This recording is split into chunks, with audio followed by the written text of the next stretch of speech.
Assalamualaikum warahmatullahi wabarakatuh. Sahabat Al-Quran yang dimuliakan Allah Subhanahu wa Ta'ala. Baik, sebagaimana biasa saya ingin membaca di Instagram saya dari kolom pertanyaan nih. Ada dari saudara Idris ya. Saya bacakan. Prof, izin bertanya, kenapa surat Al-Fatihah disebut Ummul Quran? Mohon penjelasannya. Baik. Luar biasa, ini pertanyaan yang bagus.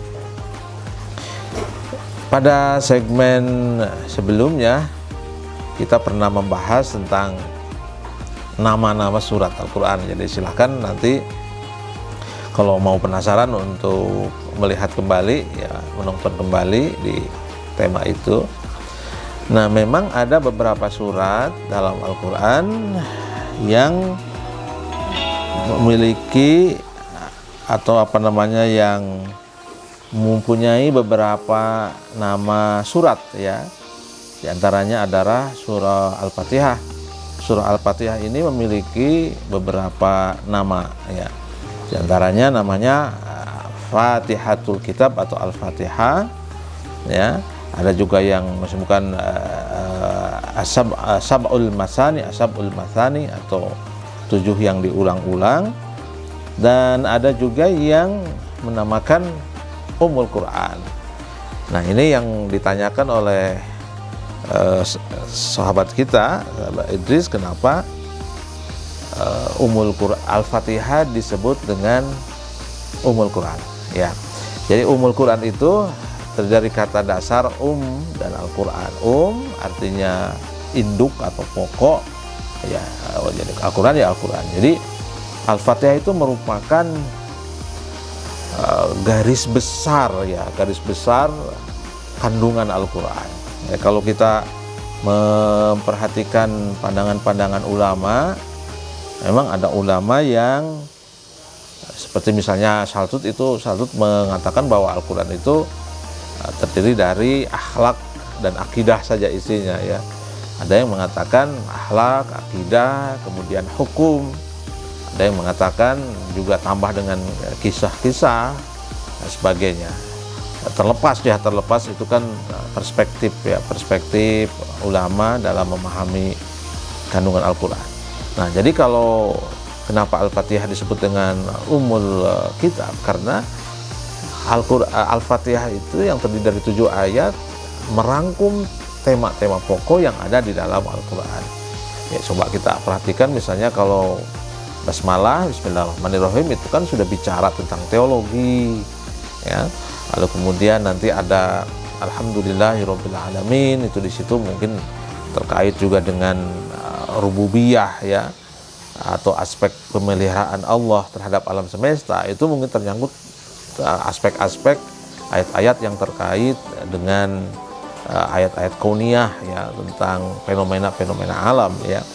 Lalu kemudian iyyaka na'budu wa iyyaka nasta'in, itu terkait dengan ibadah. Mungkin di sana bisa masuk tilawah, masuk tasawuf, bisa masuk ahkam ya. Maliki Yaumiddin itu terkait dengan teologis ya, atau terkait dengan eskatologis ya, tentang hari kiamat, karena sebagian ayat-ayat Al-Quran itu juga bicara tentang fenomena-fenomena hari kiamat yang kita menyebutnya dengan eskatologis.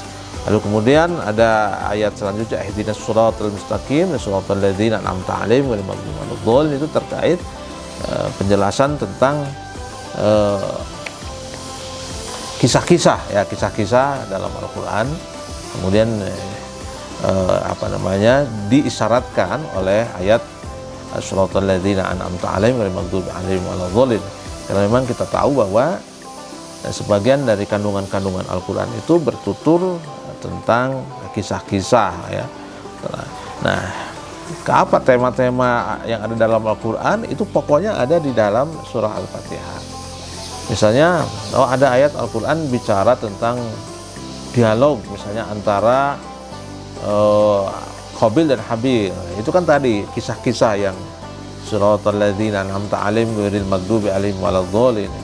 Dari kelompok orang yang diberikan nikmat oleh Engkau. Itu berarti kan kisah-kisah tentang orang-orang yang baik. Yang ghairil maghdubi 'alaihim waladhdallin itu artinya berarti kelompok kisah-kisah orang yang dimurkai atau orang-orang yang dibenci oleh Allah Subhanahu wa taala. Ya. Oh, dalam Al-Qur'an kan ada misalnya penjelasan tentang perjuangan dakwah ya, para nabi dan sebagainya. Itu bisa saja itu diisyaratkan ya dengan ihdinas shiratal mustaqim, tunjukkanlah kepada jalan yang lurus. Itu di situ kan berarti ada proses dakwah ya, dakwah Islamiyah. Karena untuk sampai kepada jalan yang lurus itu tentu harus ada proses dakwah, harus ada proses perjalanan yang dilakukan oleh para pembawa risalah atau para penceramah, para mubaligh untuk menyampaikan itu kepada pada audien. Nah, saya kira itu ya beberapa alasan kenapa Al-Fatihah disebut dengan Ummul Kitab atau sebagai induk Alkitab. Karena itu kenapa ini menjadi alasan kenapa dalam sholat setiap orang yang sholat diwajibkan untuk membaca surah Al-Fatihah atau Ummul Kitab. Mudah-mudahan manfaatnya, dan bagi para pembaca, para pemirsa yang menginginkan ya untuk mengajukan pertanyaan-pertanyaan terkait dengan Al-Quran, silakan untuk mengisi di kolom pertanyaan YouTube atau di Instagram ya. Insyaallah kita akan bahas pada segmen berikutnya. Demikian, wassalamualaikum warahmatullahi wabarakatuh.